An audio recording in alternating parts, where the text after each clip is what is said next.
उधर आतंक का आकार होता है, इधर कांग्रेस सपा वाले आतंकियों की हालत को देखकर रोते हैं। देश के प्रधानमंत्री नरेंद्र मोदी राज्यसभा में जवाब देने के लिए तो नहीं आए। विपक्ष ने जितने भी सवाल पूछे थे ऑपरेशन सिंदूर और पहलगाम आतंकी हमले पर, उसके सीधे जवाब तो प्रधानमंत्री जी ने नहीं दिया।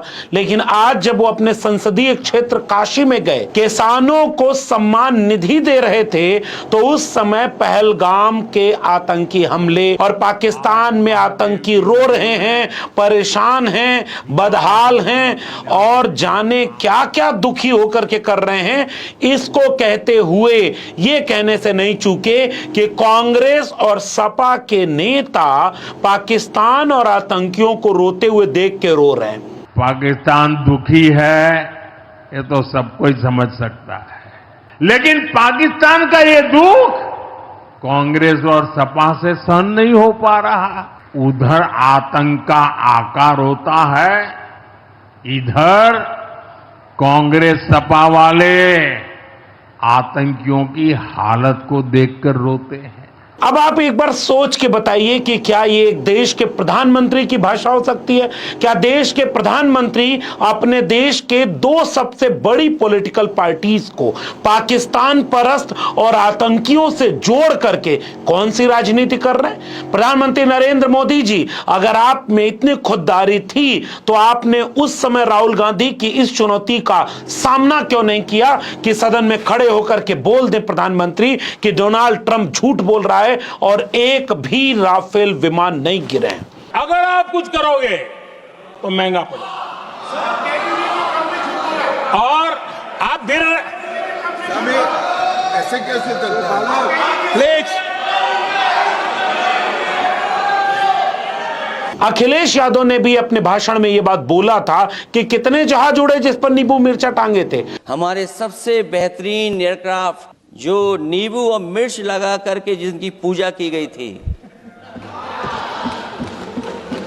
वो कितने उड़े थे? हम और सवाल नहीं पूछना चाहते हैं हम आपसे। प्रधानमंत्री जी, आपने एक भी जवाब दिया क्या?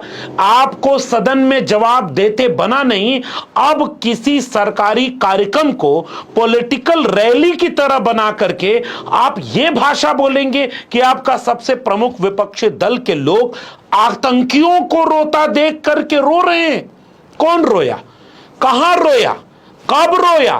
कौन सी तस्वीर में राहुल गांधी और अखिलेश यादव का वह सवाल है जो आतंकियों के समर्थन करता है, देश विरोधी है? लेकिन क्या प्रधानमंत्री का यह भाषण कहीं से भी जायज है? यह मैं आपके लिए छोड़कर जा रहा हूं। लेकिन हां, एक बात राहुल गांधी ने आज दिल्ली के अपने कार्यक्रम में जरूर कही जो बड़ी महत्वपूर्ण है कि 15 सीटों का ऊपर नीचे खेल अगर धांधली से न खेला गया होता तो आज देश के प्रधानमंत्री नरेंद्र मोदी नहीं होते। If 15 seats were rigged, he would not be the Prime Minister of India. We are going to prove to you without any doubt in the coming few days how a Lok Sabha election can be rigged and was rigged. और इतना ही नहीं, राहुल गांधी ने अपने इस कार्यक्रम में फिर से दावा किया कि वोटों को लूटा जा रहा है और बीजेपी वोटों को लूट रही है। महाराष्ट्र में लूटी, दिल्ली में लूटी, मध्य प्रदेश और हरियाणा में भी कोशिश हुई और अब बिहार में तो सीधे सीधे लूटा जा रहा है। और हम इस एटम बम को बहुत जल्दी सबूत के साथ देश के सामने रखेंगे। मैं अलग से बात करूंगा कि इसका एक एटम बम तो यह फूटा कि एसआईआर के नाम पर बिहार में जो वोटर रिवीजन हुआ उसमें नेता प्रतिपक्ष तेजस्वी यादव का ही नाम गायब हो गया। इसके लिए मेरी दूसरी वाली वीडियो देखिएगा, लेकिन इसको जरा गौर से सुनिए। जो हमें मिला है वो एटम बॉम्ब है, मतलब एटम बॉम्ब है, फटेगा तो आप इलेक्शन कमीशन आपको दिखेगा नहीं हिंदुस्तान में। राहुल गांधी के इस भाषण को सुनने के बाद मैं चाहता हूं कि भारत के प्रधानमंत्री, जो देश के प्रधानमंत्री हैं, ऑपरेशन सिंदूर पे पॉलिटिकल माइलेज लेते हुए, राजनीतिक बयान देते हुए उत्तर प्रदेश में एक से एक झूठ बोलते हुए सुनाई दिए। मैं उनके झूठ का एक एक करके पर्दाफाश भी करूंगा, लेकिन सबसे पहले चाहता हूं कि जरा इस भाषा को गौर से सुनिए। 4.25 लाख करोड़ रुपए, आंकड़ा याद रखना, 4.25 लाख करोड़ रुपए किसानों के खाते में भेजे जा चुके हैं। जरा आप मेरे साथ बोलेंगे कितने? 4.25 लाख करोड़। कितने? कितने? कितने? अब आपने सुना प्रधानमंत्री नरेंद्र मोदी को, 4.25 लाख करोड़ रुपया हमने किसानों को निधि में दिया है। आज जनता से तो हरवा रहे हैं। ये याद आ रहा है आपको, बिहार चुनाव है ना, कितने लाख करोड़ दूं? 1.25 लाख करोड़ रुपया। और ऐसे नारा दे करके पैसा दे रहे थे, ऐसा लग रहा था कि गोया पैसा ना हो, भीख दे रहे हो, एहसान कर रहे हो। प्रधानमंत्री यही भाषा आज भी बोले। 50,000 करोड़ की ज्यादा करो, 60,000 करोड़ की ज्यादा करो, 70,000 करोड़ की ज्यादा करो, 75,000 करोड़ की ज्यादा करो, 80,000 करोड़ की ज्यादा करो, 90,000 करोड़ की ज्यादा करो।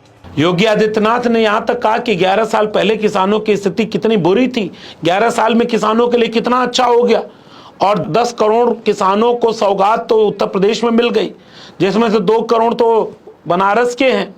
और सारी चीजें कहने के साथ किसान निधि की बात हुई और उसी किसान निधि से जुड़ा हुआ किसानों की समस्याएं क्या सारी खत्म हो गई? अब मैं आपके सामने स्क्रीन पर एक आंकड़ा रखता हूं। रिजर्व बैंक ऑफ इंडिया की रिपोर्ट के मुताबिक मार्च 2025 तक किसानों को दिए गए बैंक कर्ज दोगुना होकर के 21 लाख करोड़ रुपए से अधिक हो गए हैं।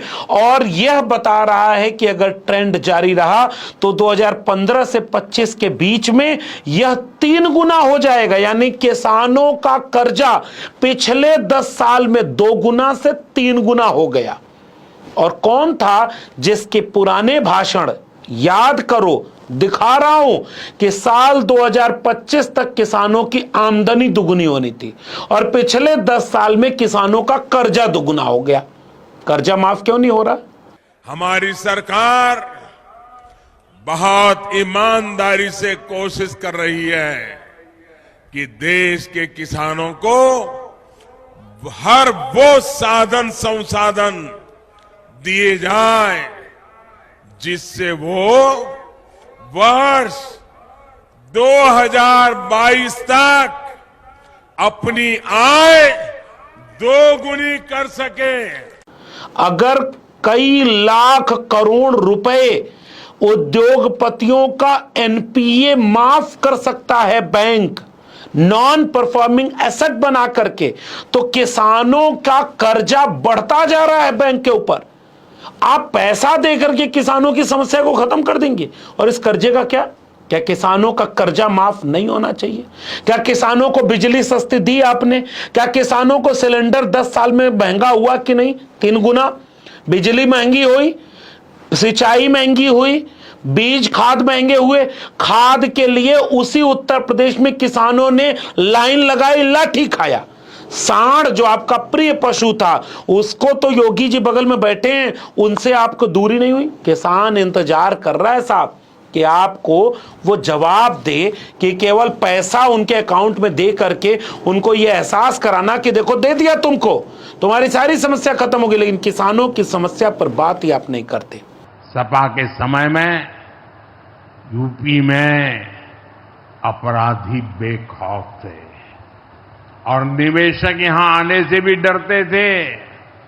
लेकिन भाजपा की सरकार में अपराधी में खौफ है और निवेशक यूपी के भविष्य में भरोसा देख रहे हैं।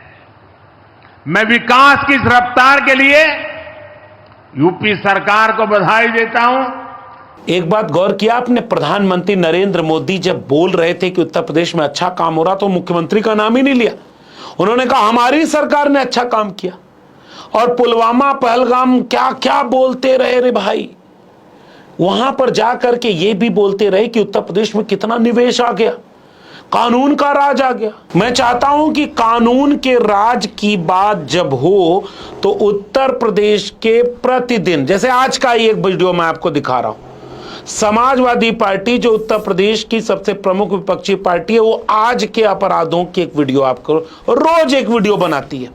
आज वाली वीडियो में कितने अपराध हैं देख लीजिए। पिछले 1 महीने में उत्तर प्रदेश में किसी किस्म का अपराध ऐसा नहीं होगा जो नहीं हुआ होगा। फिर कानून का राज कहां है योगी जी, मोदी जी? अच्छा, निवेश की बात हुई, कितना निवेश उत्तर प्रदेश में हुआ?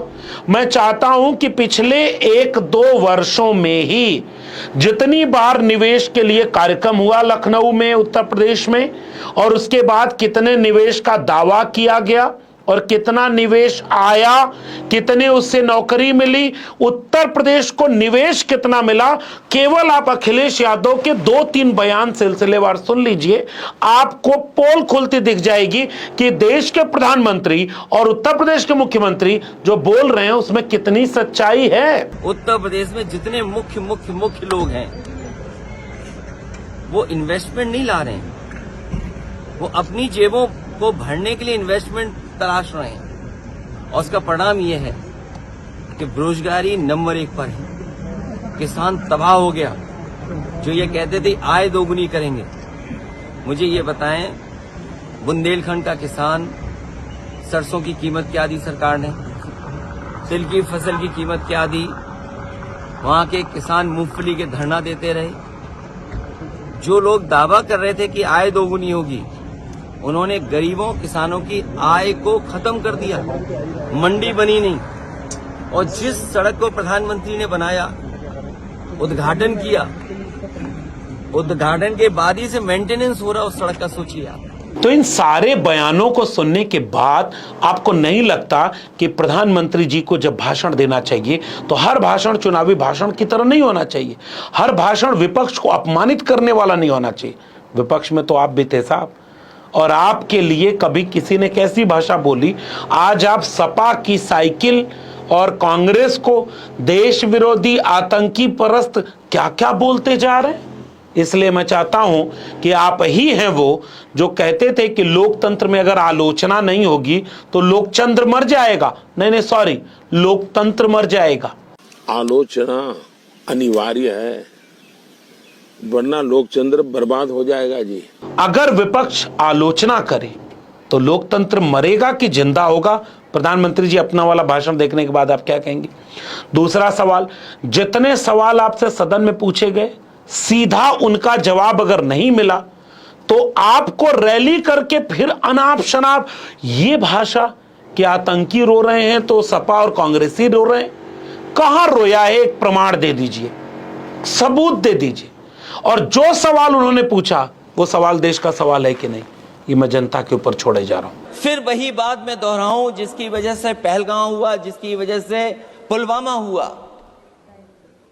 अगर ये इतना ही टेक्नोलॉजी और इन सब चीजों को समझते हैं और जानते हैं, इतना ही टेक्नोलॉजी और इन चीजों को सब समझते हैं, तो आखिरकार अध्यक्ष महोदय, पुलवामा में जो गाड़ी में RDX आया, वो गाड़ी आज तक क्यों नहीं पकड़ी गई? और शायद भारतीय जनता पार्टी के लोग ये जानते होंगे कि बहुत सारे विभाग सरकार के होते हैं, सैटेलाइट इमेजेस देते हैं। अगर आज भी भारतीय जनता पार्टी चाहे तो पुलवामा में जो गाड़ी आई है, सैटेलाइट इमेजेस से वो पता कर सकती है कि वो किस रास्ते से वो गाड़ी आई थी। आप हिम्मत क्यों नहीं जुटा पा रहे हैं उसके लिए? क्या देश के प्रधानमंत्री झूठ बोल रहे हैं? क्या देश के प्रधानमंत्री किसानों को धोखा दे रहे हैं? किसान आंदोलन क्यों करना पड़ा? किसानों के आंदोलन के बाद उनको बिल को वापस क्यों आपको लेना पड़ा? कितनी आपने मंडी खोली? कितना खाद का दाम है? कितना UAP का दाम है? कितना जो है उनको सामान मिल रहा है? इनका सवाल का जवाब कौन देगा? जो सरकार विकसित भारत के सपना दिखा रही हो और विकसित भारत के साथ साथ जिन्होंने ये किसानों को दावा किया हो कि उनकी आय दोगुनी हो जाएगी, क्या विकसित भारत के कैंपेनिंग में किसान है कि नहीं है? क्या विकसित भारत बिना किसान के खुशहाली के, बिना किसान के जोड़े हुए संभव है? क्या विकसित भारत में नौजवानों की बात है? जो हमारे नौजवान बेरोजगार हैं, नौकरी नहीं जिन्हें मिली, क्या वो विकसित भारत में शामिल होंगे? या भारतीय जनता पार्टी ने ऐसा कौन सा फैसला लिया है जिससे बड़ी संख्या में हमारे नौजवानों को नौकरी रोजगार मिल गई हो। हमारे मुख्यमंत्री 46 में 56 की गिनती गिनते हैं, 46 में 56 है। और उनसे पूछिए कि जो निवेश आना था 40 लाख करोड़ का जो सपना दिखाया था, इसमें कितना निवेश जमीन पर पहुंचा है, और अगर निवेश जमीन पर पहुंचा है तो कितने नौजवानों को नौकरी और रोजगार मिला है। इन सवालों का जवाब भारतीय जनता पार्टी के पास नहीं है। इसीलिए भारतीय जनता पार्टी कभी धर्म के पीछे, कभी भगवान के पीछे छिप जाती है। किसान निधि आप दे रहे हैं, अच्छी बात है, लेकिन आप 80 करोड़ लोगों को 5 किलो अनाज जिस एहसान में दे रहे हैं, वो भी तो उन्हीं का पैसा है। बाढ़ में डूब रहा है, फसल बर्बाद हो रही है, इसके लिए आपने क्या किया? सवालों का जवाब अगर हो तो दीजिएगा, क्योंकि सवाल पूछना हमारी जिम्मेदारी है, जवाब देना सरकार की जिम्मेदारी है। इसलिए सरकार जवाब दे, इसलिए आप भी उससे सवाल पूछते रहिएगा। ये वीडियो पसंद आई हो तो लोगों तक शेयर जरूर करिएगा और अपनी टिप्पणी इस पर नीचे प्रतिक्रिया में जरूर दीजिएगा। अब तक मेरे चैनल को सब्सक्राइब न किया हो तो जाते थे चैनल को सब्सक्राइब करना मत भूलिए। बेल आइकॉन यानी घंटी की बटन दबाएंगे तो अगली वीडियो की सूचना मिलेगी, और ज्वाइन करेंगे तो हमें ताकत और हिम्मत मिलेगी, ताकि हम बेबाकी से अपनी बात कहते रहें।